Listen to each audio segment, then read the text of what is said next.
안녕하십니까. 직업선호사 자격과정 1차 노동관계 법규 시간입니다. 1차 기출문제 위주로 지금 풀고 있는데요. 오늘은 2010년도 3회차 문제를 살펴보도록 하겠습니다. 먼저 82번 문제 보도록 하겠습니다. 남녀고용평등과 일과정 양립 지원에 관한 법령이라고 해서 굉장히 긴 법인데요. 과거 남녀고용평등법에 해당되는 법령입니다. 이 법령상 전자문서로 작성, 보존할 수 있는 서류가 아닌 것 하는 문제입니다. 그래서 전자문서로 작성해서 보존할 수 있도록 관련 법이 개정이 되어서 이제 많은 문서들이 우리가 보통 인터넷, 컴퓨터 파일로 저장할 수 있는 이런 내용을 관련 법령을 이제 정비를 한 것인데요.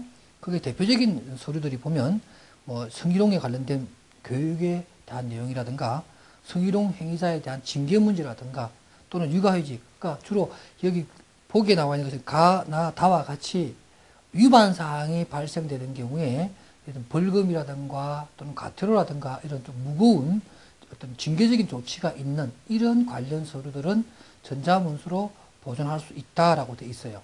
바로 그러한 내용인데, 나에 나오는 적극적 고용 개선 조치, 우리가 보통 AA 제도라고 하는 것인데, 이러한 조치 내용에 대한 시행 계획이라든가 그 관련된 이행의 실적, 이런 서류들까지 포함하지는 않습니다. 여러분들 이 법의 이 문제에 해석해 보게 되면 남녀고용평등과 일가정 지원에 관한 법률 시행령 제19조에 보게 되면 보존 서류에 대한 종류 해가지고 1번부터 7번까지 쭉 나와 있습니다. 이거 내용에 보면 대부분 다 뭐냐면 그렇게 하지 않았을 때 또 그렇게 해야 되는데 하지 않은 위반된 사항이 있는 경우에 나중에 어떤 벌칙이나 이런 것들이 가해지는 내용들로 되어 있습니다. 그래서 참고를 하시고요.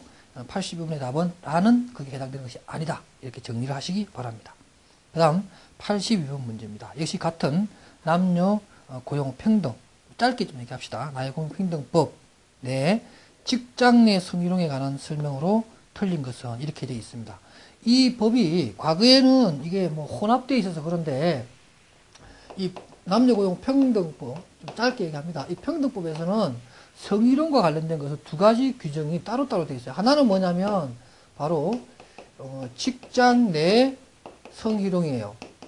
직장 내 성희롱에 관한 개념이 있고, 그 다음 또 뭐냐면 두 번째가 고객 등에 의한 성희롱. 이것이 각각 다른 규정으로 되어 있다는 걸 분명히 이해하셔야 됩니다. 그래서 예를 들면 직장 성희롱의 경우에는 예를 들면 그러니까 뭐라 할까요? 구성 요건이라고 그래야 되나요? 성립 요건이죠. 그러니까 성희롱이 되려면 성립 요건이라든가 이런 것들이 중요하고요. 그 다음에 또 교육이라든가 이런 것들이 돼 있죠. 성립 요건에 보면은 무슨 피해자 또는 무슨 가해자, 그죠? 그 다음에 직무의 업무와 관련성 이런 것들이 쭉 나와 있는데, 이런 내용이 나오고, 그 다음에 교육에서는 연 1회 실시해야 된다든가 아니면은 단성이나 10명 이하의 근로자의 경우에는 게시나 홍보를 통해서 할 수 있다든가 이런 내용들이 여기 나와 있고, 고객 등에 의한 성희롱은 이것과 다른 규정으로서 우리가 일반적으로 창구에서 근무하는, 예를 들면 창구에서 근무하는 여직원이 어떤 특정 고객들에 의해서 자주 성희롱을 당한다든가, 우리 일반적으로 스토커라고 스토커 형식의 어떤 그런 피해를 당한 경우에는 이 해당 직원이 예를 들면 직무 내용을 바꿔달라 한다든가 아니면은 인사보직을 좀 해달라든가 이렇게 해서 고객으로부터 좀 분리될 수 있는 그런 것을 요구하고, 그 요구에 대해서 가능하면 들어주려고 노력해야 된다라고 하는 규정이 바로 고객 등에 의한 성희롱의 내용입니다. 이거 두 가지를 개념을 구분하신 상태에서 이 문제를 보게 되면, 사업주는 직장 내 성희롱 예방을 위해서 연 1회 실시해야 된다. 이게 맞는 얘기고요. 그 다음에 또 직장 내 성희롱 예방 교육은 사업의 규모나 특성을 고려해서 직원의 연수, 조회, 회의, 인터넷의 정보통신망을 이용해서 사이버 교육 등을 통해서 실시할 수 있습니다. 예를 들면 조금 전에 나왔지만 사업의 규모 혹은 특성입니다. 사업의 규모라고 보면 예를 들면 10인 이하 사업장의 경우에는 어떻게 한다고요? 꼭 모여서 집체 교육을 할 필요 없이 홍보나 게시를 통해서 할 수 있는 이런 것도 규정이 나와 있기 때문에 역시 맞는 얘기고요. 그 다음에 또 다에 딱 그런 내용이 나오네요. 10명 미만의 근로자의 경우에는 이런 홍보나 게시를 통해서 성희롱에 대한 예방 교육을 실시할 수 있다. 이렇게 되겠습니다. 그러나 라에 보게 되면 사업주는 고객 등의 업무와 밀접한 관련이 있는 자가 업무 수행 과정에서 성적인 운동을 통해서 근로자에게 성적 굴욕감 또는 혐오감을 느끼게 하여 해당 근로자가 이로 인해 고충을 요청할 경우에는 배치 전환 등의 조치를 취해야 한다가 아니고 노력해야 한다. 이렇게 돼야 되는 게 맞죠. 그래서 이렇게 취해야 한다. 마스트 규정이 아니고 노력해야 된다는 규정이 좀 틀렸네요. 그렇게 넘어가면 되겠고요. 그 다음에 또 83번 문제입니다. 가로 안에 들어가 가장 알맞은 말은 지급능력개발훈련법상 사업주는 훈련계약을 체결할 수가 있습니다. 그런데 이런 경우에 그 훈련을 끝나고 나면 이러한 지급능력개발훈련을 이수한 후에 사업주가 지정하는 업무에 일정 기간 동안 종사하도록 할 수가 있습니다. 그래서 이런 경우에는 5년 이내로 하고요. 그 다음에 5년 이내라 하더라도 지급능력개발훈련의 3배를 초과해서 할 수는 없다라고 해서 보기에는 답이 라가 되겠습니다. 그래서 A는 5년, B는 3년 이렇게 하게 되면 종문의 내용과 부합되는 내용이겠지요. 그런 내용을 설명한 것입니다. 그 다음에 84번 문제. 고용상 연령차별 금지 및 고령자 고용 촉진에 관한 법령상 부동산 및 임대업의 고령자 기준 고용률은 일반적으로 부동산이나 임대업의 경우에는 고령자들이 좀 많이 근무하는 고령자 적합 직종에 해당된다고 볼 수 있겠죠. 이런 경우는 통상의 100분의 3보다는 훨씬 더 많은 얼마요? 2배 많은 거 100분의 6. 그러니까 답이 8분의 4가 다가 되겠네요. 그 고령자법에 대해서는 항상 이 문제 잘 나온다. 제가 이렇게 거듭 말씀드리고 있습니다. 85번 문제 역시 고령자법입니다. 고령자법상 정년에 관한 내용으로 틀린 것입니다. 정년 한번 정리해 봅시다. 60세 이상이 되도록 노력해야 한다. 맞는 얘기고요. 또 고용노동부 장관은 대통령령으로 정하는 수 이상의 근로자를 사용하는 사업주에 대해서는 그죠? 정년을 현저하게 낮게 정한 사업주에 대해서는 정년의 연장을 권고할 수 있다. 자, 이 문장은 맞는데 대통령령으로 정하는 수 이상의 근로자 몇 명일까요? 그렇죠. 상시 근로자 300명 이상 사업장 이렇게 되겠죠. 사업주는 정년에 도달한 자가 그 사업장에 다시 취업을 희망할 때 그 직무 수행 능력에 맞는 직종에 재고용하도록 노력해야 한다라고 해서 정년 재고용에 관한 정년퇴직자의 재고용에 관한 문제를 언급했는데 역시 맞는 얘기입니다. 라입니다.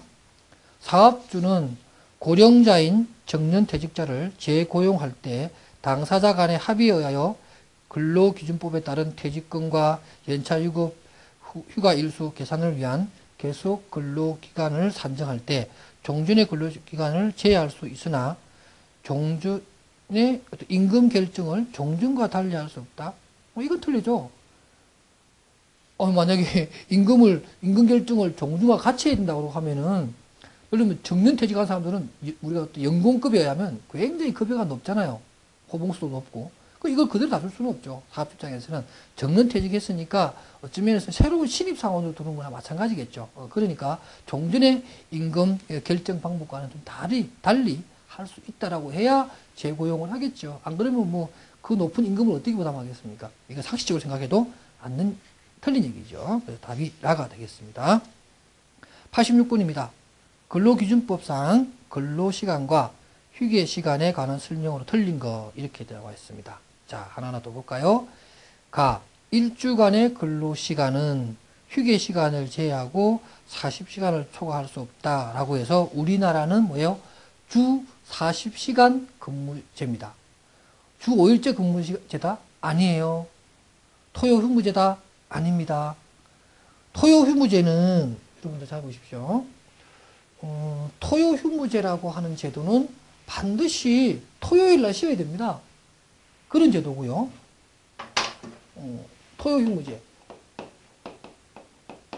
이거는 반드시 토요일이라는 특정 날을 요일을 쉬어야 되는 이런 부분이 있습니다. 이런 제도고요. 그 다음에 또 주 5일제라고 합시다. 주 5일제는 반드시 일주 안에 이틀, 2일은 근무 면제가 돼야 되는 그런 제도입니다. 그러나 주 40시간 근무제라고 하는 것은, 이거는 사실은 뭐 주차 하나 빼고 나면 6일 동안 다 근무케 할 수가 있습니다. 사업주가 근로자에게. 다만 주 총 합계 법정 근로시간이 40시간만 넘지 않으면 되는 거거든요. 그러니까 월, 화, 수, 목, 금, 토까지 다 나오게 할 수 있습니다. 다만 근무시간을 6시간, 6시간 이렇게 하루에 또 뭔가요? 우리는 또 1일 8시간까지 또 이렇게 법정 근로시간이죠. 그러니까 8시간을 넘지 않는 범위 내에서 내가 이렇게 잘게 썰어서 근무시간을 배치해버리면 됩니다. 그러면 내가 주 6일 동안 근무하게끔 해도 상관은 없어요. 이게 바로 주 40시간제의 내용입니다. 물론 우리가 통상적으로, 일반적으로 이거 내지 이거 두 개를 지키고 이렇게 갑니다만은 법적인 내용은 주 40시간 근무제라는 거 여러분들 반드시 아셔야 됩니다. 그리고 조금 전에 말했던 8시간을 초과할 수 없다. 이 내용도 맞고요. 그 다음 한번 볼까요? 휴게 시간은 근로자가 자유롭게 이용할 수 있다. 자유롭게 이용해야 그게 휴게죠. 그죠? 그래서 근로자의 어떤 사업주의 어떤 지휘 감독권에서 좀 벗어나서 쉴 수 있는 그런 시간을 얘기하는 것이고. 볼까요? 사용자는 근로시간이 4시간인 경우에는 30분 이상 맞는 얘기 같고 8시간인 경우에는 1시간 이상의 휴게 시간을 주는 것까지는 맞습니다만은 근로시간 이후에 줘야 한다? 그건 아니에요. 근로시간 한 가운데 주는 거예요. 그래서 여러분들이 오전에 4시간 근무한 거 30분 하고 앞으로 근무할 시간, 오후에 할 4시간 거기서 나오는 30분 이렇게 합쳐가지고 우리는 1시간 동안에 아주 소중한 점심시간을 갖는 거예요. 그 1시간. 그렇죠? 가운데 줘야 된다. 이게 맞는 겁니다. 그러니까 86번의 답은 다가 틀린 답으로 맞습니다. 그 다음에 87번입니다. 근로기준법상 취업규칙에 관한 내용입니다. 틀린 것을 이렇게 찾습니다. 상시 10명 이상이며 신고해야 된다. 틀림없는 얘기고요. 볼까요? 사용자는 취업규칙을 근로자에게 불리하게 변경하는 경우에는 해당 사업 또는 사업장 근로자의 과반수의 의견을 들어야 합니까? 불리하게 변경되는 경우는 반드시 뭐예요? 동의를 받아야 됩니다. 합의도 아니에요. 동의를 받아야 됩니다. 여러분들 이렇게 법공 받아보면 동의냐, 합의냐, 협의냐, 승낙이냐 여러 가지 용어가 있는데 그거 지금 분명히 정확하게 이해하셔야 됩니다. 그러니까 여기서는 동의예요. 왜 동의냐면 지역규칙 같은 경우는 일방적으로 사업주가 작성하는 거예요. 작성하고 근로자는 거기에 대해서 동의 내지 부동의, 특히나 뭐예요? 불리할 경우에는 반드시 동의 또는 부동의를 받아야 되는데 불리할 경우는 동의를 받아야 된다라는 것을 여러분들이 꼭 용어적으로 이해를 하시기 바랍니다. 그 다음 다도 한번 볼까요? 취업규칙의 내용들입니다. 취업규칙에 여러 가지 내용이 있는데 그 중에서 감급의 제재가 있습니다. 이게 뭐냐면 이러면 감봉이라든가 정직이라든가 이러한 정당한 사유가 있을 때 근로자에 대해서 제재를 가할 수가 있는데 그 제재를 가하는 것도 일정한 제한이 있다 그런 얘기죠. 그래서 감액을 할 때에는 일의 금액이 평균임금의 1일분의 2분의 1까지 또 임금 지급기의 임금 총액의 10분의 1을 초과하지 못한다. 이런 내용도 다의 내용도 단독으로 시험 문제 나온 적이 있어요. 그러니까 여러분 요건 것도 알아주셔야 되고 그 다음에 또 취업규칙에서 정한 기준에 미달하는 근로조건을 정한 근로계약은 그 부분에 관하여 무효를 하고 그 무효된 부분은 취업규칙에 따른다 이런 거죠. 우리가 일반적으로 법원이라고 하는 것이 있습니다. 그게 뭐냐면 법의 적용 순서 같은 거죠. 법원이라고 하는 것이 있는데 법의 존재 형식이라고 얘기하기도 하는데 우리가 일반적으로 법원 이렇게 하죠. 한문 한번 써볼까요? 저도 간만에 쓰는데 이 법원이라고 해서 법의 존재 형식입니다. 법의 존재 형식이라고 하는 건데 법이 예를 들면 불문법으로 존재하느냐 성문법으로 존재하느냐 법의 원천이 뭐냐 우리가 어떤 행동이나 어떤 규율을 하는 데 있어서 그 법이 어떤 모양을 가지고 있느냐 하는 것이 바로 법의 원천이라고 하는 것이고 법원이라고 하는 것인데 이 법원의 대표적인 것이 우리 헌법이 있고요. 그죠? 그 다음 또 법률이 있고 그 다음 또가 뭐가 있냐면 우리가 시행령과 같은 명령이 있죠. 뭐 이런 것이 있습니다. 그 다음에 또 우리가 노동법으로 보게 되면 단체 협약 이런 게 있죠. 단체 협약.